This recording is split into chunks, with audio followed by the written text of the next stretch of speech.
آپ کے فیس بک پیج پر ایک سوال آیا ہے کہ کیا 14 اگست کو شکرانے میں روزہ رکھ سکتے ہیں؟ اللہ کی نعمت کا شکر تو ادا کیا جاتا ہے نا، وَأَمَّا بِنِعْمَةِ رَبِّكَ فَحَدِّثْ، تو اللہ کی نعمت کا چرچا کر۔ اب جو پاکستان جس مقصد کے لیے حاصل کیا نا، یہ مقصد اپنی جگہ پر 100% مدینہ تھا، ورنہ علماء اہل سنت اور وہ بھی جید علماء اہل سنت کبھی اس کی تحریک میں حصہ نہ لیتے۔ اس میں روشن نام صدر الافاضل حضرت مولانا نعیم الدین مراد آبادی علیہ رحمت اللہ الہادی کا ہے کہ یہ تفسیر خزائن العرفان ان کی ہے، جس کی ہم پڑھتے ہیں، کنز الایمان پر انہوں نے تفسیر لکھی ہے۔ یہ میرے آقا اعلی حضرت کے خلیفہ تھے۔ پھر پیر جماعت علی شاہ صاحب رحمت اللہ تعالی علیہ، یہ بھی بڑا مضبوط نام ہے، بہت بڑے بزرگ تھے ہمارے۔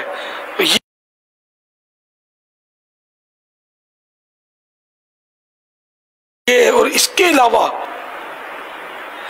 تو یہ کبھی بھی حصہ نہ لیتے، اور انہوں نے صرف اس لیے حصہ لیا تھا کہ ہم الگ سے اپنا وطن لیں جس میں پاک لوگ ہوں۔ مسلمان بیسیکلی پاک ہے، انما المشرکون وہ ناپاک ہے، تو مسلمان پاک ہے۔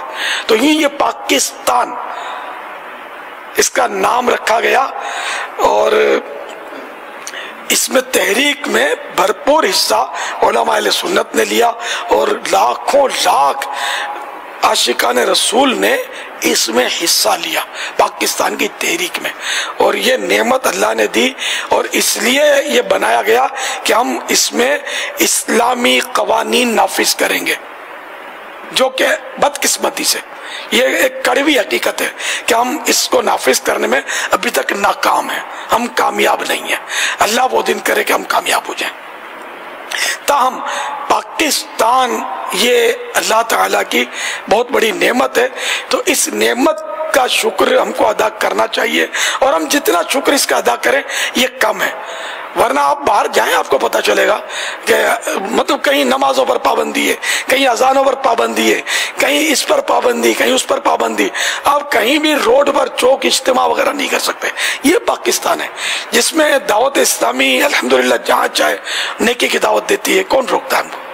کہاں یہ چوکوں پہ روڈوں پہ ہم نے ماشاءاللہ نیکی کی دعوتیں دی، یہاں تک کہ ماشاءاللہ جب آئے فوج، جو سب کو مطلب فوج ڈر کے ہمارے سب بھاگ جاتے ہیں، لیکن دعوت اسلامی والوں کے فوجی بھی نہیں روکتے تھے۔ یہ فوجی بھی سمجھتے کہ ہم کو امن قائم کرنا ہے، اور یہ لوگ نہ پتھر اٹھاتے ہیں، نہ اسلحہ دکھاتے ہیں، نہ دھمکیاں دیتے ہیں، نہ ہڑتال کی کال دیتے ہیں، یہ بیچارے کچھ نہیں کرتے تو بولتے ہیں نماز پڑھو۔ تو اب ان کو بھی روکیں گے، آخر کچھ تو ایسے ہو جن کو نہ روکا جائے۔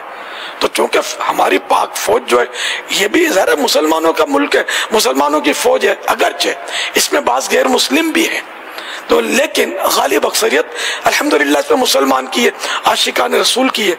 تو یوں ہم کو پاک فوج نے، اللہ اس کو سلامت رکھے، اس کا سکہ ساری دنیا پہ جمع رہے۔ آخر دیکھو عاشقان رسول کہاں نہیں، مسلمان کہاں نہیں، تو یہ اہل ایمان کا ملک ہے پاکستان، عاشقان رسول کا ملک ہے۔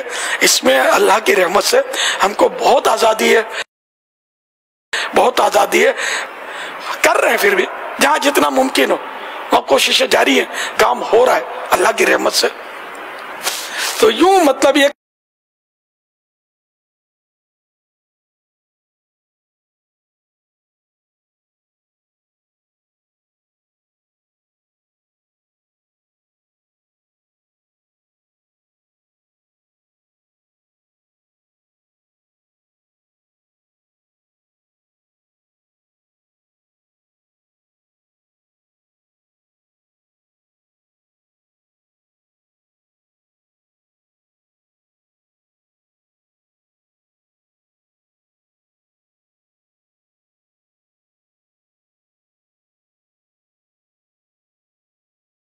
عاشقان رسول کہاں نہیں، دی اور جامع شہادت نوش کیا، بہت مسلمان شہید ہوئے اس میں۔ تو ہم خود لٹ کر آئے، ہمارا مطلب جب یہ سفر ہوا ہے تو ہم کو بھی بہت لوٹا ہے لوٹنے والوں نے۔ تو یعنی میں تو پیدا نہیں ہوتا، ہمارے بڑے بوڑھے قصے سناتے تھے کہ اس طرح سے ہم لوگ بچ کے نکلے. پاپا کل پیر شریف بھی ہے. پیر شریف سنت روزہ، اور تو ہم مطلب شہدائے آزادی یا شہدائے پاکستان، ہم ان کی بھی نیت کر لیتے ہیں. اور جو مطلب عاشق رسول جنہوں نے یہ تحریک کیا، کچھ زندہ بھی ہوں گے، تو جو زندہ ہیں وہ بھی، جو وفات پا گئے وہ بھی، ہم ان سب کے ایصال ثواب کی نیت کر لیتے ہیں کل کے روزے کی. ٹھیک ہے، تو یہ بھی ایک جشن آزادی منانے کا طریقہ ہے جو دعوت اسلامی سے سیکھو. عاشقان رسول کی سنت و بری مدنی تحریک سے سیکھو کہ جشن آزادی کس طرح منایا جاتا ہے.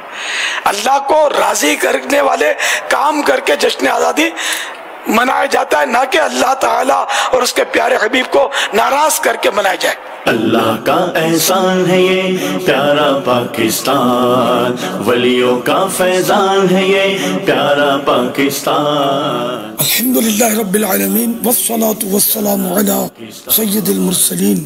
اے اللہ عز و جل، ہمارے داتا حضور کے صدقے، ہمارے غریب نواز کے وسیلے سے پاکستان کو اندرونی اور بیرونی سازشوں اور آئے دن اٹھنے والے نت نئے فتنوں سے محفوظ فرما. آمین بجاہ نبی الامین صلی اللہ تعالی علیہ وآلہ وسلم.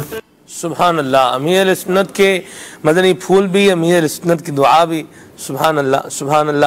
اللہ تعالیٰ یہ دعا مقبول فرمائے اور اللہ ہماری عرض پاک کی حفاظت